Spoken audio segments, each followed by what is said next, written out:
What is a fallacy? Can you tell me what a fallacy is? All right, he wants to debate. He said he's been wanting to do this for a while, and he's going to tell me how the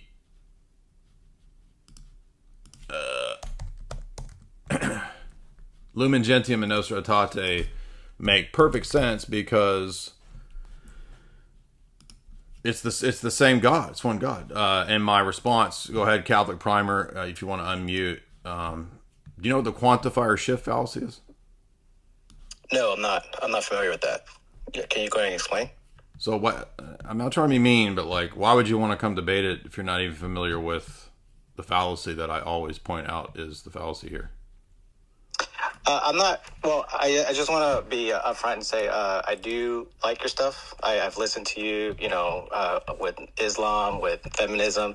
So I'm not trying to debate or to come at you antagonistically. I just want to provide you my own perspective, and then you can tell me where you would disagree or agree. Okay, well, I'll outline what that is first, and then Sure. you can tell me. Let me tell you what that is first, and then you can make whatever arguments you want.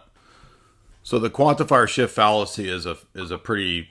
It's maybe not that well known because it doesn't come up a lot. But basically, the idea is it's a fallacy that has to do with grammar and referent. So, for example, if I say that I have one mother, I come from a mother.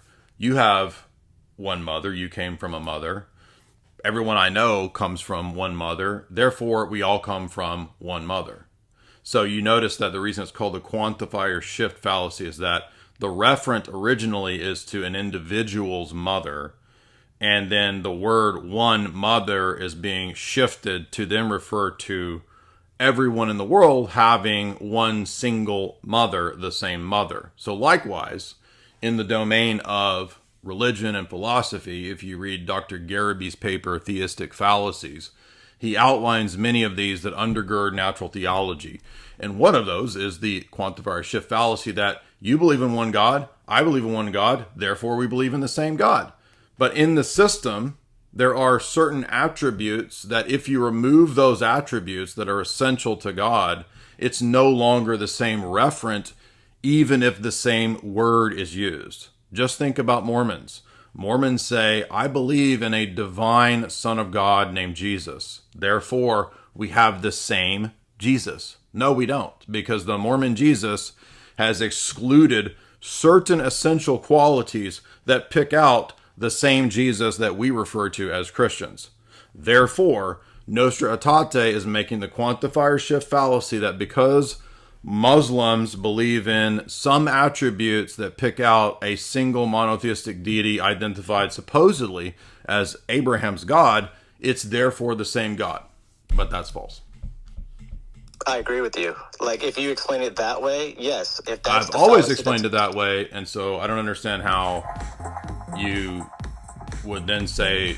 What I understood from your comment the other day was that you had a way to explain that Nostra Aetate can work because Muslims and Christians, quote, believe in the God of Abraham. No, they don't. Okay. Can I explain to you my perspective? Go ahead. So, ontologically speaking, I do believe that the Allah of the Quran and the God of the Bible are two different gods, right? They have completely different qualities. They behave differently morally. I believe that Muhammad probably had some sort of demonic experience. It wasn't really God speaking to him or Gabriel. Ontologically, I do believe that they're worshiping a false God. But if I were to ask a Muslim, do you believe that you are worshiping Satan? Or do you believe that your God is different from our God? In their mind, they believe that they're worshiping the same God. So? Right? And they just think that we have it wrong. So? And right. In the same way as we believe that they have it wrong. So the analogy that I try to use is, let's say, we're talking about Michael Jordan. And then you say, oh, yeah, the guy with 5 rings. Like, you got a fact about him wrong. But then I try to correct it. No, he actually has 6 rings. Right? We're trying to refer to the same person. Yeah, even if one of us gets it wrong. The reason this doesn't work is that that's a false analogy, because in the case of certain reference in intentionality, you might be able to intend the same deity. And if Nostra Aetate or Vatican II or Lumen Gentium only kept it at that's what they believe, you might be able to make the text work. The problem is that that's not all that it says. It actually says that they do adore the same deity that we do. The one they do adore. It doesn't say they think they adore the one God. It says they do adore the one God, living and subsisting in himself, merciful and all-powerful, the creator of heaven and earth. They take pains to submit to his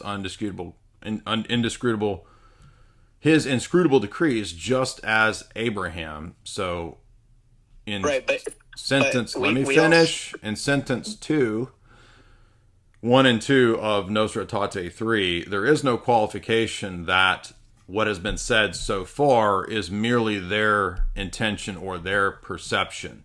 It identifies the adoration, which in Catholic theology is a term of worship, with what Muslims already possess. And you just admitted at the beginning that ontologically speaking, it's not the same referent. So even if they intend it, it doesn't matter because Vatican II says that they actually adore that God. Okay. You finished? Yeah. Okay, great. So I understand what it says, and I think that it could have said it better. But I also want to focus on what. Wait a minute. Why are you able to say that infallible dogmatic decrees from the Vatican could be stated better? Like, I'm not. I'm just let me explain You just said myself. it could be better. So are you more competent than the papacy? No, I'm not. Well, you just said it could be stated better. So in this case, you are, right? No. I just want to explain myself before you. You just said it could have been stated better, meaning that you are more competent in this matter. How is that not the case? Okay, then can I retract it and then just go into what I want to say then? Yeah, but for the sake of the audience, the paper that I'm referring to that I recommend people read, which deals with all of these terrible arguments, is called Theistic Fallacies by Dr. Gareby, Gereby, right here. So if you do want to go deeper into this argumentation, I'm not meaning to be rude to you, Catholic Primer, but this paper takes on Swinburne and other pretty popular proponents of Thomistic natural theology. Go ahead. Okay, so what that paper says, it doesn't say that they're ontologically the Nostra Aetate. It doesn't say that they're the same God. It just says there are certain attributes that they listed that were similar. Self-sustaining. No. That's not what I read. What it says. It says they adore the one God. Adoration in Catholic. It's not correct in Catholic theology. Adoration is a term of worship. Well, that's correct. They believe that they adore that's the one not God. what it says. The qualification that their perception is later on stated to be about the faith of Abraham. It does not say that until later on. It says just as Abraham, who the faith of Islam takes pleasure in linking itself, submitted to God. The first sentence and the second sentence are about what they get correct. They do adore the one living God, and this is precisely why your papacy prays in the mosques towards Mecca. Okay. I'm trying to express myself, but you're interrupting me at every point. No, because literally the thing you just said is the first thing that I covered. I knew you were going to say, well, that's just from their perspective. It's just saying what they think. That is not true. I just refuted that. The first frickin' thing I said, they adore the one God. The qualification doesn't come until the next sentence later on. But it doesn't say that the one God that they adore is the same as our God. Yes, it does. They adore the one God. You're lying. It doesn't say they're ontologically the same. It doesn't have to because it says they adore the one God. You're being dishonest. It says that they believe that Jesus is not God either. What does that have to do with this? It's this phrase. Because it says that Jesus is not God. So what? This is the problem phrase. All that means is that they're contradicting themselves. We know that Muslims don't believe in Jesus as God. So what?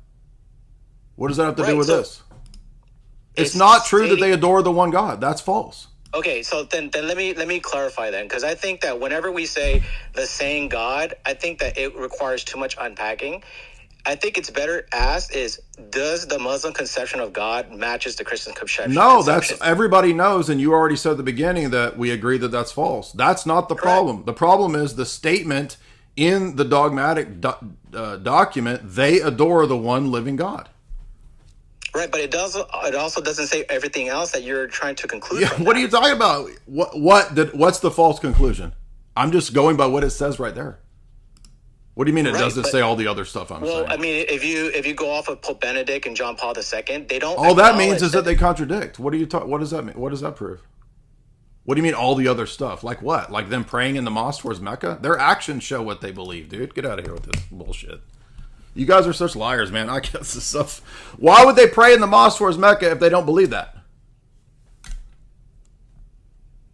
It could be, I don't know, for other reasons. I don't know. It could be for solidarity. The reasons don't matter. What do you mean? You can't do that in Christianity. Go pray in the mosque. What do the ancient canons of the first 1,000 years of the church say about praying in the synagogues or in the gatherings of heretics?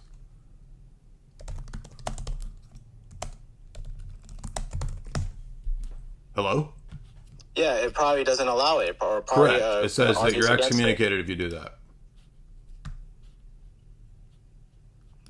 Okay, but the thing is, like, we don't necessarily endorse every single action or, that the Pope does. It doesn't. Yeah. What does Catholic moral theology say about actions of apostasy?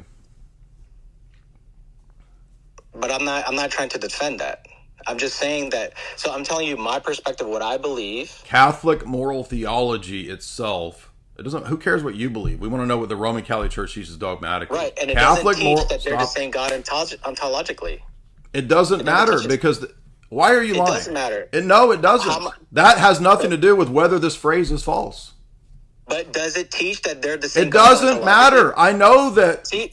It doesn't matter. Look, do you understand that you're arguing against something that's not my argument? My argument is that your documents contradict. So when you go to another place where it says, well, they admit that Jesus isn't God, that doesn't address my argument that the documents contradict. The phrase that they adore the one God itself is flat out false in Catholic theology in your system. It doesn't work. It's not possible. Why do you think in the Middle Ages the popes would call it an infidel demonic religion and there should be crusades in the Middle East against the Muslims, to now saying they adore the one God living and subsisting in himself? That's a contradiction. But is it true that they believe that? It doesn't matter. Like, do you for the fifth time? Do you understand that that qualifier doesn't come until later on after they've already made the wrong statement? It doesn't matter how you qualify it later to say that they think they have the faith of Abraham. How would you word it in a way that would sound get out of here, man. theologically correct? It's not. There's nothing theologically correct here. Except when How would you word it? Why do I have to state your position and define your stupid Catholic dogmatic nonsense for you? I'm so tired of this dishonesty with these people. And then when you go to how they act on the basis of this, again, in Catholic theology, you can't go pray in mosques towards Mecca, except that now you can, you see.